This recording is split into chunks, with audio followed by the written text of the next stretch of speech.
पाकिस्तान तहरीक-ए-इंसाफ का कारकुन अपनी जो लीडरशिप है उससे नाराज़ है कि आप प्रोटोकॉल एंजॉय कर रहे हैं, आप एसी वाले कमरों में बैठे हैं, आप बेहतरीन खाने खा रहे हैं, आप इक़्तिदार के नशे में हैं और हमारा लीडर जेल में। गंडापुर साहब ने एक रात पहले ये क्लेम किया कि कल मैं सरप्राइज़ भी दूंगा और लोगों को लाइन ऑफ एक्शन भी दूंगा, यानी मैं बताऊंगा कि आगे करना क्या है। बाकायदा लोगों को वो मिलेगा कि जनाब अब आपने क्या करना है। लोग ये कह रहे थे ना कि आप हमें बताएं जनाब कि अब करना क्या है, हम तो आ गए हैं यहाँ पे, हम तो बार बार आ जाते हैं, लेकिन जो हमें एक बताया जाना चाहिए कि फ्यूचर में करना क्या है और किस तरीके से हमने आगे बढ़ना है और इमरान खान को बाहर कैसे निकालना है, तो वो हमें बताएं। तो ये चीज़ें नहीं हुई जलसे में, लेकिन एक अजीब बेतरतीब किस्म का जलसा था। कोई समझ नहीं आ रही थी कि इसको चला कौन रहा है और ये चल कैसे रहा है। कोई एक लिस्ट ही नहीं थी। गंडापुर साहब ने देखा इस वक्त रश बना हुआ है, आवाम बहुत ज्यादा है, आए फटाफट माइक पकड़ा, तकरीर कर दी। टीवी चैनल से ये रिपोर्ट किया, मैंने मकामी सहाफियों से पूछा, उन्होंने कहा जी ऐसा नहीं है और इस पैमाने पर नहीं है, स्टेज था ही बहुत दूर, लोग नीचे से रोला डाल ही नहीं सकते थे। गंडापुर साहब ने 5 से 6 मिनट के बीच में एक तकरीर की, लेकिन इस पूरी तकरीर में कोई लाइन ऑफ एक्शन नहीं था, इस पूरी तकरीर में कोई लाया अमल नहीं था, इस पूरी तकरीर के अंदर कोई सरप्राइज नहीं था जो उन्होंने वादा किया। गंडापुर साहब हमेशा वादा कुछ और करते हैं, करते कुछ और है। पहले कहा डी चौक जा रहा हूं, निकल गए, फिर कहा डी चौक जा रहा हूं, गोलियां खाऊंगा, वहां पे मर जाऊंगा और मेरा जनाजा पढ़ा देना, अगर मेरी लाश ना मिले तो गायबाना नमाज जनाजा पढ़ा देना, फिर निकल गए, भाग गए वहां से। और अब उन्होंने रात को कहा कि जनाब मैं कल सरप्राइज देने जा रहा हूं, कोई सरप्राइज नहीं दिया, ना कोई लाया अमल दिया गंडापुर ने। तो इमरान खान साहब इनकलाब ला रहे हैं जेल के अंदर, बाहर कहानी कोई और चल रही है और कोई तरतीब ही नहीं है। गंडापुर साहब के बाद कोई और आ जाता है तकरीर करने के लिए, फिर कोई और आ जाता है, फिर बाद में सलमान अकरम राजा साहब आते हैं, उसके बाद रेहाना डार साहब आ जाती हैं, फिर उस्मान डार साहब तकरीर शुरू कर देते हैं, फिर बैरिस्टर गौर साहब आ जाते हैं। यानी कोई तरतीब नहीं थी कि कोई कहां से कैसे बात कर रहा है। आलिया हमदा साहिबा की कोई तकरीर नहीं थी, होनी चाहिए थी, बिल्कुल होनी चाहिए थी, उन्हें मौका मिलना चाहिए था, वो आती है स्टेज पे, लेकिन एक ट्रस्ट डेफिसिट नजर आता है उन लोगों के अंदर जिन लोगों को सजाएं हो चुकी है कि अगर खैबर पख्तूनख्वा के अंदर हम ज्यादा अपने आप को सामने लाएंगे तो शायद हमें पकड़ लिया जाए, हमें गिरफ्तार कर लिया जाए, हमारे लिए मुसीबत पैदा हो जाए। बहरहाल आलिया हमदा साहिबा भी और इमरान खान की बहनें नीचे, वो सामने पंडाल में। अब सारे ये कहेंगे वो अपनी मर्जी से थी, मेरे ख्याल में उनसे दरखास्त करनी चाहिए थी कि अगर वो नेशनल मीडिया पे आके, सोशल मीडिया पे आके, मुख्तलिफ प्लेटफॉर्म्स पे आके, इंटरनेशनल मीडिया पे बैठ के जो इमरान खान का जेल में मौक़िफ़ है वो अगर सबके सामने बयान कर सकती हैं तो इस पंडाल से भी उनको मौक़िफ़ बयान करना चाहिए था और सबको बताना चाहिए था कि इमरान खान ने जेल से पाकिस्तानियों के लिए क्या पैगाम भेजा है। क्या फ़र्क पड़ता है? नहीं, फ़र्क क्या पड़ता है इससे? सबको सियासत करने का हक है, सवाए उन लोगों के जिन्होंने हलफ लिया हुआ है कि वो सियासत में मुदाखलत नहीं करेंगे। अब जिन्होंने हलफ लिया हुआ है कि वो सियासत में मुदाखलत नहीं करेंगे वो तो राज्य के कर रहे हैं और अलीमा खानम को इजाज़त नहीं है कि वो अपने भाई का पैगाम सुनाए।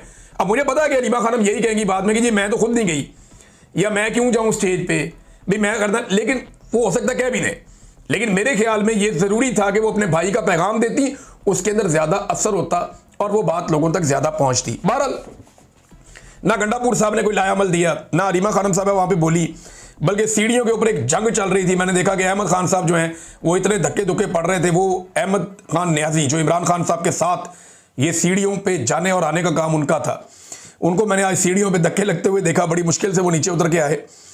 तो ये हालात नाज़रीन, इमरान खान साहब का एक आर्टिफिशियल इंटेलिजेंस का पैगाम भी सुनाया गया, लेकिन बेतरतीब किस्म का एक जलसा हुआ है जिसमें लोगों को आइंदा का कोई लाया अमल नहीं दिया गया, ये क्लियर है। असद कैसर साहब ने बड़ी ज़बरदस्त बात की, उन्होंने कहा जी किसी सूरत हम सूबे में ऑपरेशन नहीं होने देंगे। अफगानिस्तान वाले मामले पे उन्होंने बड़ा सख्त मौक़िफ़ लिया और दो टोक मौक़िफ़ लिया जो वज़ीर आला को लेना चाहिए था। फिर उन्होंने मरीम नवाज को चैलेंज किया कि आप कहती हैं इमरान खान ख़त्म, आप आज फ्री एंड फेयर इलेक्शन करवाएं न्यूट्रल अंपायर को लेकर, अगर आप 10 भी सीटें जीत जाए ना तो हम मान जाएंगे कि आपकी सियासत बाकी है। तो इमरान खान की सियासत ख़त्म नहीं हुई, उन्होंने ये दावा किया। नाज़रीन ये पाकिस्तान तहरीक-ए-इंसाफ का जलसा था और इसके बाद होगा क्या? देखिए मुतालबात कुछ लोगों ने ये किए कि जनाब फिर कॉल दें, इस्लामाबाद चलते हैं, फिर कॉल दें 24 नवंबर की, क्योंकि पिछली मरतबा 26 नवंबर को 24 को निकले थे, 26 को कत्लेआम हो गया था डी चौक में, तो अब फिर हमें डी चौक की कॉल दीजिए, हम फिर चलें। क्यों जी? फिर आप लोगों के बच्चों को मरवाएंगे और वहां से भाग जाएंगे।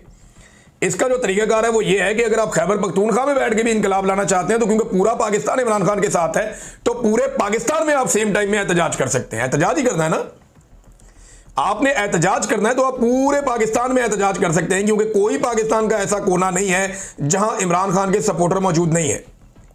और साथ में जो पुरस्कार खातून जिसके बारे में ख्वाजा आसिफ कह रहे थे मैं इन्हों नहीं जानता, उसकी नवाज शरीफ के साथ, शहबाज शरीफ के साथ, ख्वाजा आसिफ के साथ, लटरम पटरम सारों के साथ तस्वीरें निकल आई हैं और ठीक ठाक जान पहचान वैसे दिखाई दे रही है। ये ऐसे अनजान लोग तो नहीं है ना, ये कोई फैन क्लब तो नहीं है कि आप यहां से, और शहबाज शरीफ साहब के यानी ख्वाजा साहब के बिल्कुल बैक साइड पे। अब ख्वाजा साहब ने शर्मिंदगी में डालने के लिए अपने गले में डाल लिया फलस्तीनी रुमाल। भाई आपने फलस्तीनी रुमाल तो डाल लिया, आपने फलस्तीन के लिए किया क्या है सवाए ट्वीट करने के? आप तो बात ही नहीं करना चाहते, आप तो पाकिस्तान में मारते हैं और उस आदमी को, आपके तो इक्तदार है ना, ताकत आपके पास है, आपके सबॉर्डिनेट हर उस पाकिस्तानी को टॉर्चर का निशाना बनाते हैं और गिरफ्तार करते हैं जो फलस्तीन के हक में आवाज उठाता है और इसराइल के खिलाफ एहतजाज करता है। ये पाकिस्तान में एक पैटर्न है। तो ख्वाजा साहब ये आप कर रहे हैं। अब नाज़रीन आ जाएं एक बड़ा मसला ये है कि जो कश्मीर के अंदर एक अवामी एक्शन कमेटी है उसने सरेंडर करने से इनकार कर दिया और हुकूमत ने वहां पे ब्रूटल फोर्स इकट्ठी करना शुरू कर दी। इस मरतबा एस्टेब्लिशमेंट ने और हुकूमत ने फैसला किया है कि वो इस ताकत को कुचल देंगे। आज़ाद कश्मीर के शहरियों को और उनकी आवाज़ को पूरी तरह से कुचल दिया जाएगा। 50-50, 60-60 गाड़ियों में अंदर पुलिस और सिक्योरिटी फोर्सेस के लोग आज़ाद कश्मीर के मुख्तलिफ शहरों में फिर रहे हैं। जगह जगह रश लगा हुआ है और वो लोगों की आवाज़ को दबाकर कुचलना चाहते हैं। ये कश्मीर के लिए फैसला कुन लम्हा है। अगर तो कश्मीरी यहां से निकल गए तो फिर उनसे हकीकी आज़ादी कोई नहीं छीन सकता, फिर वो अपने मुतालबात भी मनवा लेंगे, वहां पे डेमोक्रेसी भी रहेगी। लेकिन अगर कश्मीरी ये राउंड हार जाते हैं तो फिर उन्हें एक लंबी जिद्दोजहद दोबारा करनी पड़ेगी। 12 सिक्योरिटी फोर्सेज दाखिल हो गई हैं और बिजली, इंटरनेट, मोबाइल फ़ोन ये बंद करने की धमकियां दी गई हैं और इतलात आ रही हैं। लोग भी डट गए हैं, लोग कहते हैं जी कोई फ़र्क नहीं पड़ता। हाँ, जमात इस्लामी जो है वो क्योंकि एस्टेब्लिशमेंट की पसंदीदा जमात है, हमेशा एस्टेब्लिशमेंट की गोद में रहती है, उनके साथ ताल्लुक बना के रखती है, तो जमात इस्लामी आज़ाद कश्मीर ने अवामी एक्शन कमेटी की हमायत से अपने आप को अलग कर लिया है। तो अवाम भी उनसे अपने आप को अलग कर लेगी, क्योंकि इनके जो 38 मुतालबात है सारे अवामी लेवल के मुतालबात हैं। कोई ऐसा मुतालबा नहीं है जो अवामी लेवल का ना हो। तो नादरीन ये खबरें मैं अभी आप इन तक गुजारा कर लें, क्योंकि हमने बड़ी लंबी ट्रांसमिशन की है और काफ़ी थकावट भी है उसकी वजह से। तो नेक्स्ट वीलॉग में बाकी तफसीलात आप तक पहुंचाएंगे। अब तक के लिए इतना ही। लेकिन एक चीज़, जलसा तगड़ा था। इमरान खान की कॉल पे लोग आज भी निकलते हैं। ये उन सब के लिए एक अलार्मिंग सिचुएशन है जिन्हें लगता था कि उन्होंने इमरान खान को कमज़ोर कर दिया या इमरान खान और लोगों के बीच में कोई वो फासला पैदा करने में कामयाब हुए हैं। ये उनके लिए बड़ी प्रॉब्लम हो जाएगी। अब तक के लिए इतनी। अपना ख्याल रखिएगा, अपने चैनल का भी। अल्लाह हाफ़िज़।